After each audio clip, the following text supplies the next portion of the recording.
দেখো, কোষে দেখি 8-এ 19-এর দাগের অঙ্ক দেখো। এমসিকিউতে রয়েছে, দুটি লম্ববৃত্তাকার নিরেট চোঙের ব্যাসার্ধের দৈর্ঘ্যের অনুপাত 2:3 এবং উচ্চতার অনুপাত 5:3 হলে তাদের বক্রতলের ক্ষেত্রফলের অনুপাত নির্ণয় করো। তাহলে দেখো কিভাবে করব। তাহলে প্রথম চোঙ আর দ্বিতীয় চোঙ করছি।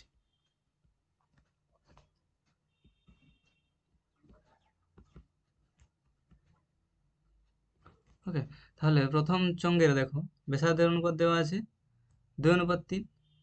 তাহলে প্রথমটির ব্যাসার্ধ ধরে নিচ্ছি 2x, আর দ্বিতীয়টির ব্যাসার্ধ হবে 3x, এবং উচ্চতা, প্রথমটির উচ্চতা হবে 5y, দ্বিতীয়টির উচ্চতা হবে 3y।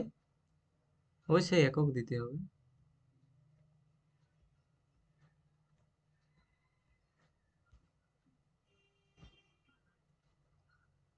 এখন দেখো বক্রতলের ক্ষেত্রফল আমরা বের করতে পারবো।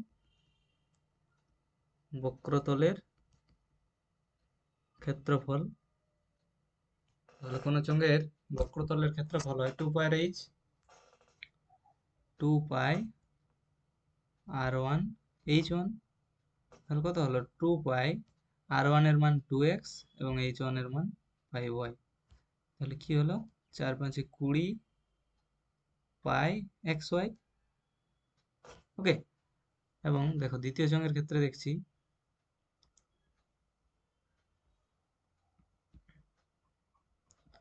বক্রতলের ক্ষেত্রফল হবে 2πr2h2, 2πr2 এর মান হচ্ছে 3x, h2 এর মান হচ্ছে 3y,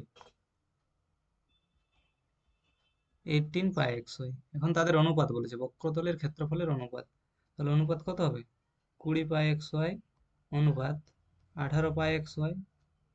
ঠিক আছে, দেখো πxy πxy কেটে যাচ্ছে এবং এটা কাটলেই হবে 10:9। ঠিক আছে, 2 দিয়ে কাটলে হবে 10:9।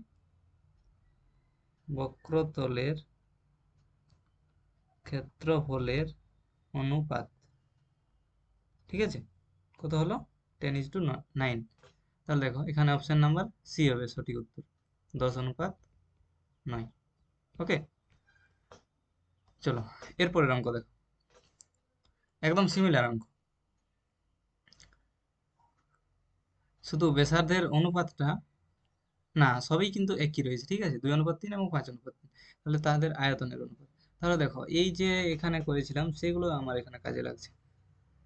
দেখো,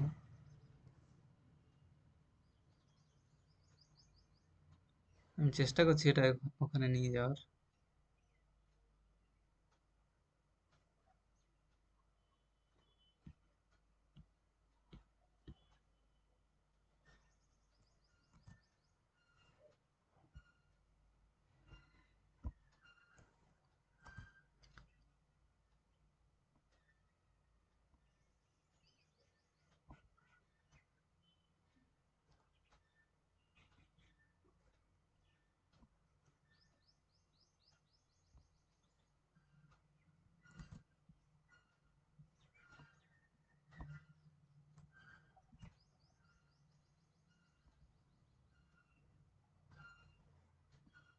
দেখো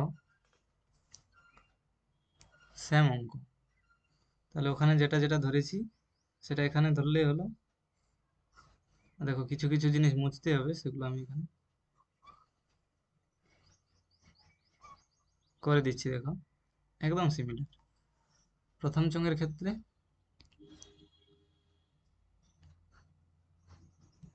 এটা, দ্বিতীয় চোঙের ক্ষেত্রে। ঠিক আছে, দেখো এখন তাহলে এটার ক্ষেত্রে আয়তন বের করবো। সেখানে বলেছিল বক্রতলের ক্ষেত্রফল, এখানে আয়তন। তাহলে r1h1 জানা আছে, তাহলে আয়তন কি হবে πr1² × h1। তাহলে পাই ইন্টু r1 এর স্কোয়ার মানে 2x এর স্কোয়ার কত হবে 4x² ইন্টু h1 মানে হচ্ছে 5y সমান 20 πx² y ঘন একক। ঠিক আছে, দ্বিতীয় চোঙের আয়তন কত হবে πr2² h2 পাই আর টু মানে হচ্ছে 3x, তার স্কোয়ার হবে 9x² ইন্টু h2 হচ্ছে 3y, সমান দেখো 27 পাই x² y ঘন একক। ঠিক আছে, এখন দেখো অনুপাত, তাহলে এর অনুপাত কত হবে? আয়তন দুটোর অনুপাত,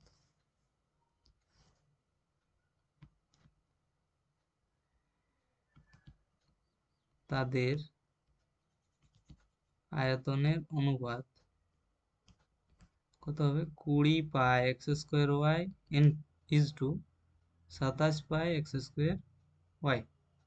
দেখো pi x² y pi x² y cancel হচ্ছে, 20:27 থাকছে। এটা দেখো কাটাকুটি যাবে না, তাহলে 20:27। এটা দেখো অপশানে রয়েছে আশা করি, হ্যাঁ দেখো বি, অপশান বি উত্তর হবে, অপশান বি 20:27। বোঝা গেছে? এরপর দেখো নেক্সট অঙ্ক, দুটি লম্ববৃত্তাকার নিরেট চোঙের আয়তন সমান এবং তাদের উচ্চতার অনুপাত এত হলে তাদের ব্যাসার্ধের দৈর্ঘ্যের অনুপাত কত? দুটি লম্ববৃত্তাকার নিরেট চোঙ রয়েছে, তাদের আয়তন সমান, ঠিক আছে, তাদের উচ্চতার অনুপাত দেওয়া আছে, উচ্চতার অনুপাত দেওয়া আছে। ধরি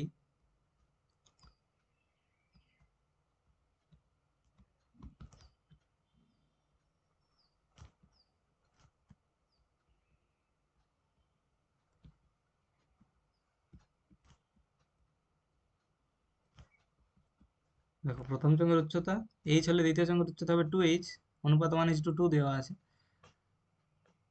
ঠিক আছে, এবং তাদের ব্যাসার্ধ ধরে নিচ্ছি,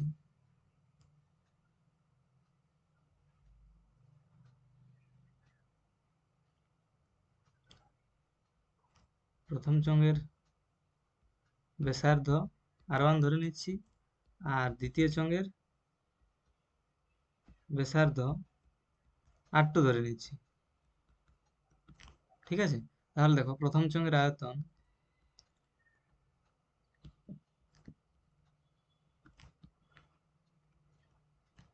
প্রথম চোঙের আয়তন কি হবে?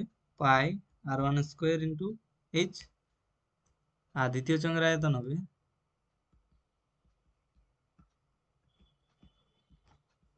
পাই r2² ইন্টু 2h, অর্থাৎ 2 পাই r2² h।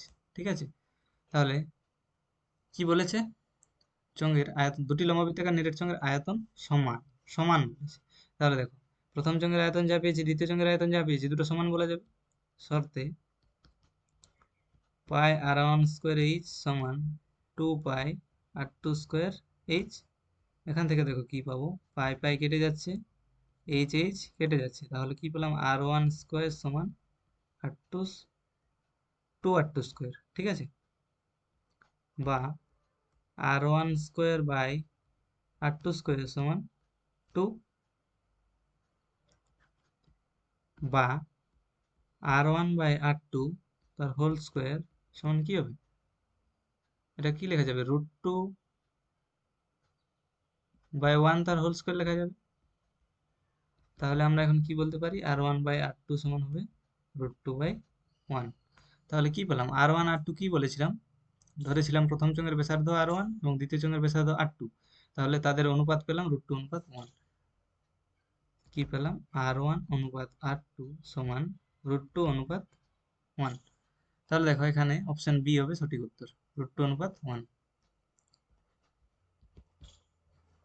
ঠিক আছে, এটা সঠিক উত্তর। নেক্সট দেখো,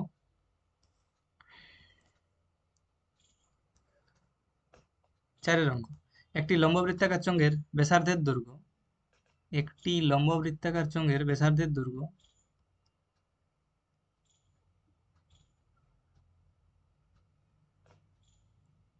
অর্ধেক এবং উচ্চতা দ্বিগুণ হলে চোঙটির আয়তন হবে পূর্বের চোঙের আয়তনের কত? পূর্বে ধরি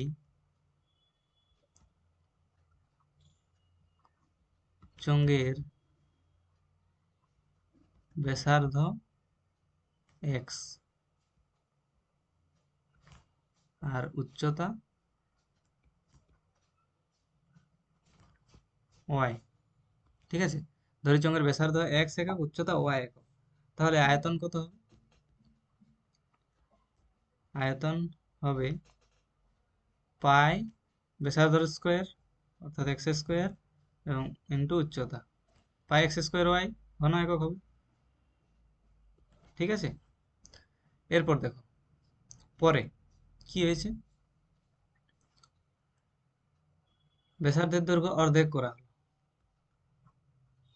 পরে পরে ব্যাসার্ধ কত হলো? অর্ধেক। তাহলে এক্স ছিল, অর্ধেক মানে এক্স বাই টু।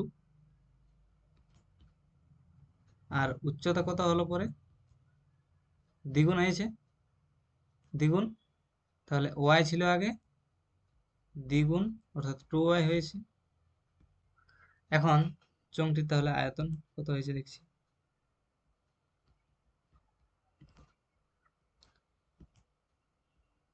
দেখো আয়তন কি হবে, পাই ব্যাসার্ধর স্কোয়ার ইন্টু উচ্চতা, pi into X square by four into two Y. দেখো দুই দিয়ে এটাকে কাটবে দুই, তাহলে কি হলো, pi X square Y half into pi X square Y. ঠিক আছে, তাহলে দেখো আগে ছিল পাই এক্স স্কোয়ার ওয়াই এবং পরে হলো half pi, half into pi X square Y. তাহলে পরে কি হয়েছে, পরে চোঙটির আয়তনটা কমেছে, কমে অর্ধেক হয়ে গেছে। তাহলে এর উত্তর হবে অপশন সি, অর্ধেক। এটা হবে সঠিক উত্তর। ঠিক আছে, এরপর দেখো 5 অঙ্ক। একটি লম্ববৃত্তাকার চোঙের ব্যাসার্ধের দৈর্ঘ্য দ্বিগুণ এবং উচ্চতা অর্ধেক করা হয়, বক্রতলের ক্ষেত্রফল কি হবে? দেখো তাহলে ব্যাসার্ধের দৈর্ঘ্যের দ্বিগুণ, আগে দেখো এগুলো তো এমসিকিউ, আমি রাফলি দেখাচ্ছি। ব্যাসার্ধ তাহলে এক্স ধরে নিচ্ছি,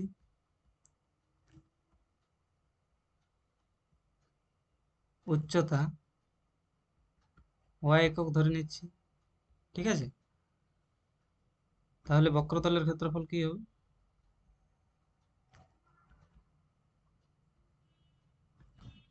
বক্রতলের ক্ষেত্রফল হয় টু পাই আর এইচ, আর মানে ব্যাসার্ধ এক্স, এইচ মানে উচ্চতা ওয়াই, তাহলে টু পাই এক্স ওয়াই বর্গ একক। পরে পরে কি হয়েছে দেখো, ব্যাসার্ধের দৈর্ঘ্য দ্বিগুণ করা হয়েছে, তাহলে ব্যাসার্ধ কি হয়েছে, টু এক্স হয়েছে। আর উচ্চতা কি হয়েছে দেখো, উচ্চতা অর্ধেক হয়েছে, তাহলে ওয়াই ছিল, ওয়াই বাই টু হয়েছে। তখন বক্রতলের ক্ষেত্রফল কত?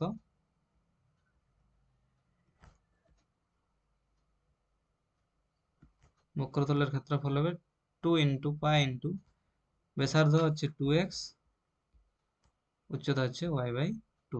দেখো বক্রতলের ক্ষেত্রফল হয় তো টু পাই আর এইচ, এই সূত্রটা আমরা প্রয়োগ করছি। ঠিক আছে, বুঝতে যেন কোনো অসুবিধা না হয়।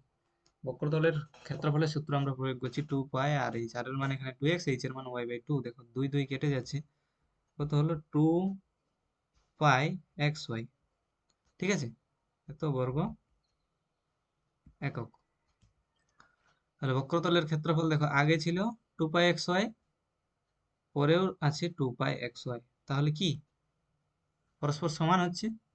তাহলে বক্রতলের ক্ষেত্রফল পূর্বের চোঙের বক্রতলের ক্ষেত্রফলের সাথে সমান, অপশন এ। ঠিক আছে, অপশন এ হবে সঠিক উত্তর। এরপর দেখো এমসিকিউ শেষ, এখন আমরা সত্য মিথ্যা দেখো। বিয়ের দাগে সত্য মিথ্যা। একটি লম্বচোঙাকৃতি ড্রামের ব্যাসার্ধের দৈর্ঘ্য, দেখো ব্যাসার্ধের দৈর্ঘ্য আর সেমি, ঠিক আছে, উচ্চতা এইচ সেমি যদি হয়, তাহলে ড্রামের অর্ধেক জলপূর্ণ থাকলে জলের আয়তন কত হবে? দেখো পূর্ণ যদি জলপূর্ণ থাকে, ড্রামটি যদি জলপূর্ণ থাকে তাহলে তার আয়তন হয় পাই আর স্কোয়ার এইচ। এখানে বলেছে অর্ধেক জল আছে, অর্ধেক, তাহলেই কি পাই আর স্কোয়ার এইচ হবে? হবে না, নিশ্চয়ই পাই আর স্কোয়ার এইচ বাই টু হবে। তাহলে প্রথমে যেটা রয়েছে সেটা স্টেটমেন্টটা সম্পূর্ণ একটা মিথ্যা স্টেটমেন্ট। ঠিক আছে, এটা হয়ে যাবে মিথ্যা। ঠিক আছে, এরপর দু দু নম্বরটা দেখো, একটি লম্ববৃত্তাকার চোঙের ব্যাসার্ধের দৈর্ঘ্য 2 একক, আচ্ছা, একটি লম্ববৃত্তাকার চোঙের ব্যাসার্ধের দৈর্ঘ্য 2 একক। তো চোঙ একটা,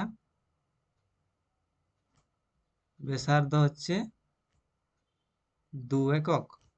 যে কোনো উচ্চতার জন্য চোঙটির আয়তন, যে কোনো উচ্চতা, উচ্চতা যে কোনো মানে এইচ ধরে নিচ্ছি আমরা, ঠিক আছে, উচ্চতা এইচ, যে কোনো উচ্চতার জন্য চোঙটির আয়তন আর বক্রতলের ক্ষেত্রফল যে সংখ্যাটা হবে সেটা কি সমান হবে? দেখো, তাহলে আয়তন সমান কি হবে? আয়তন সমান কি হবে? পাই আর স্কোয়ার এইচ। তাহলে পাই এবং ব্যাসার্ধের স্কোয়ার হচ্ছে 2 এর স্কোয়ার মানে 4, এবং এইচ হচ্ছে এইচ। ঠিক আছে, তাহলে কি পেলাম? 4 পাই এইচ।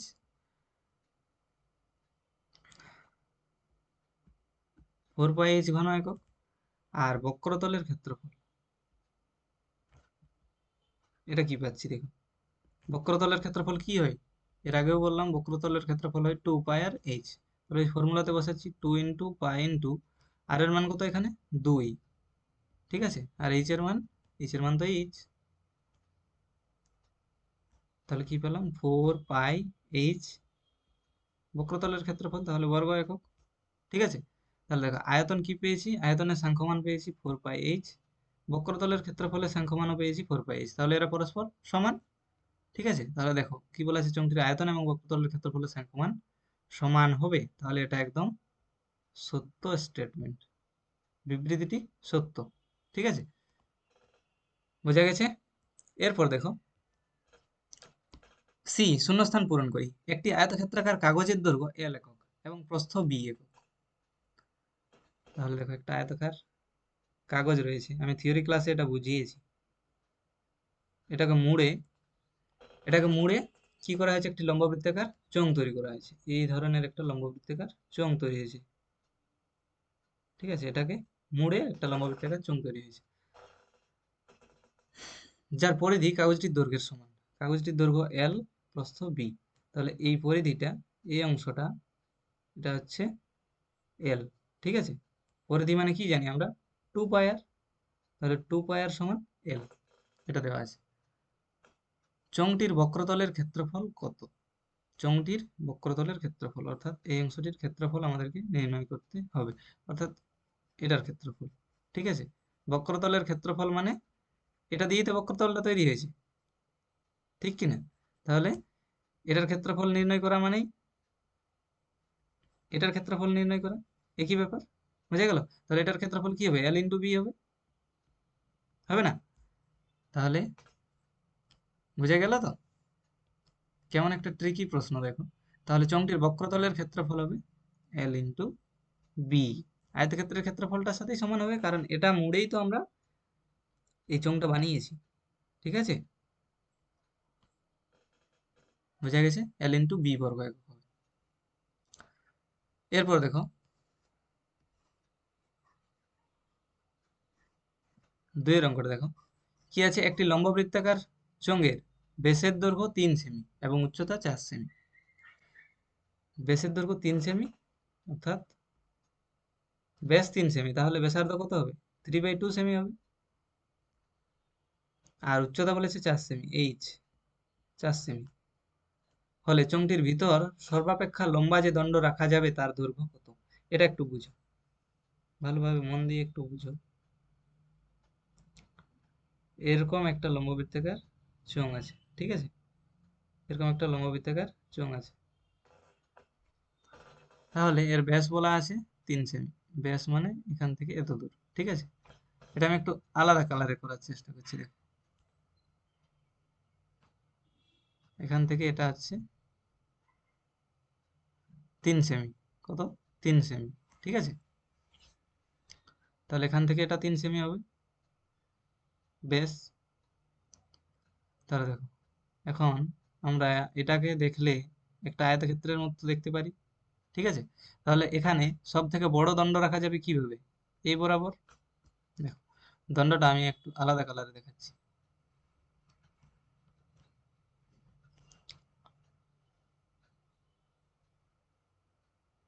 দেখো, দণ্ডটা এই বরাবর রাখা যাবে, পাত্রটিতে দণ্ডটা এইভাবে রাখা যাবে। ঠিক আছে, তাহলে এই দণ্ডটির দৈর্ঘ্য কত হবে? এই আয়তক্ষেত্রাকার যে সবুজ অংশটা দেখছো তার কর্ণের সাথে এটা সমান অবশ্যই। তাহলে আয়তক্ষেত্রের কর্ণ সমান কি হয়? রুট আন্ডার দৈর্ঘ্য স্কোয়ার প্লাস প্রস্থ স্কোয়ার। ঠিক আছে, তাহলে দেখো এটা হচ্ছে 3 সেমি আর উচ্চতা কত বলা আছে? 4 সেমি। তাহলে এটা এটা হচ্ছে 4 সেমি আর এটা 3 সেমি। তাহলে দৈর্ঘ্য 4 প্রস্থ 3, তাহলে কর্ণ কত হবে? 4-এর স্কোয়ার প্লাস 3-এর স্কোয়ার হবে তোমার 16 প্লাস 9 রুট আন্ডার 25 সমান হবে 5 সেমি। ঠিক আছে, তাহলে সর্বাপেক্ষা লম্বা যে দণ্ড রাখা যাবে তার দৈর্ঘ্য হবে 5 সেমি। বুঝে গেছে? উত্তর হবে 5 সেমি। ঠিক আছে, এরপর দেখো 3-এর অঙ্কটা। 1 হলো, 2 হলো, 3-এর অঙ্ক। একটি লম্ব বৃত্তাকার চোঙের আয়তন এবং বক্রতলের ক্ষেত্রফলের সাংখ্যমান সমান হলে চোঙটির ব্যাসের দৈর্ঘ্য কত? দেখো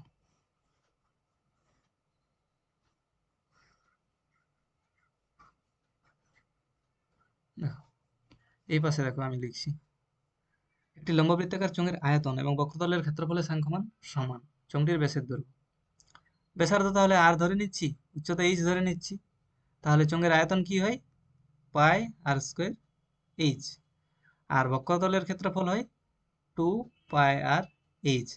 এদের সাংখ্যমান সমান, অর্থাৎ সমান। ঠিক আছে, তাহলে চোঙটির ব্যাসের দৈর্ঘ্য নির্ণয় করতে হবে।